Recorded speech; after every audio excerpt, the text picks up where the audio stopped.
Sunday morning ಬೆಳಗ್ಗಿನ ತಿಂಡಿಗೆ sweet corn ಹಾಕಿ veg fried ರೈಸನ್ನು ಮಾಡಿಕೊಂಡು ಜೊತೆಗೆ ಮೊಸರು ಬಜ್ಜಿಯನ್ನು ರೆಡಿ ಮಾಡಿಕೊಂಡೆ. ತುಂಬಾ ಚೆನ್ನಾಗಿತ್ತು. ತಿಂಡಿ ಮನೆ ಕೆಲಸನ ಮುಗಿಸಿ ಕಜಿನ್ ಮನೆ ಗೃಹ ಪ್ರವೇಶ ಇತ್ತು ಅಂತ ಬೆಳಗ್ಗೆನೇ ರೆಡಿ ಆಗ್ತಾ ಇದ್ದೀನಿ. ಇವತ್ತು ಸ್ಯಾರಿನ ವೇರ್ ಮಾಡಿಕೊಂಡು ಈ ರೀತಿ ಸಿಂಪಲ್ಲಾಗಿ ರೆಡಿ ಆಗೋಣ ಅಂತ ಹೇಳಿ. ಹೇಗೆ ಕಾಣ್ತಾ ಇದೆ? ತುಂಬಾ ಚೆನ್ನಾಗಿದೆ ಅಲ್ವಾ? ಹಾಗೆ ವಿಡಿಯೋನ ಅಪ್ಲೋಡ್ ಮಾಡೋದು ಸ್ವಲ್ಪ ಲೇಟ್ ಆಯಿತು, ಹಬ್ಬ ಇದ್ದಿದ್ದರಿಂದ ಮನೆ ಕ್ಲೀನಿಂಗು ಹಬ್ಬ ಅಂತ ಹೇಳಿಬಿಟ್ಟು.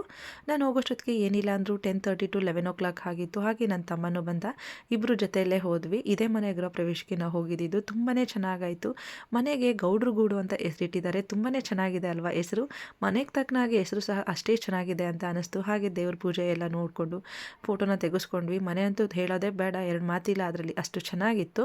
ಬರ್ತಾ ಎಲ್ಲರನ್ನೂ ಮಾತಾಡ್ಸ್ಕೊಂಡ್ವಿ. ಹಿತೈಮ ಯಾಕೆ ಬಂದಿಲ್ಲ ಅಂತ ಎಲ್ಲರೂ ಕೇಳ್ತಿದ್ರು. ಅವರನ್ನು ಸಹ ಮಾತಾಡಿಸ್ಕೊಂಡು ನಮ್ಮ ಚಿಕ್ಕತ್ತೆ ಮತ್ತು ಚಿಕ್ಕ ಮಾವ ಸಹ ಸಿಕ್ಕಿದ್ರು. ಅವರನ್ನು ಸಹ ಮಾತಾಡಿಸ್ಕೊಂಡ್ವಿ. ಹಾಗೆ ಇವರು ಬಂದು ಮನೆ ಕಟ್ಟಿರೋದು ತೋಟದಲ್ಲಿ ತುಂಬಾ ಚೆನ್ನಾಗಿದೆ ಮನೆ ಸುತ್ತಮುತ್ತ. ಬರ್ತಾ ಅಮ್ಮನ ಫ್ರೆಂಡ್ ಅಂತೆ, ಹೈಸ್ಕೂಲ್ ಫ್ರೆಂಡ್ ಗುರ್ತಿಡ್ದು ಮಾತಾಡ್ಸ್ತಿದ್ರು. ಎಷ್ಟು ಚಂದ ಅಲ್ವಾ?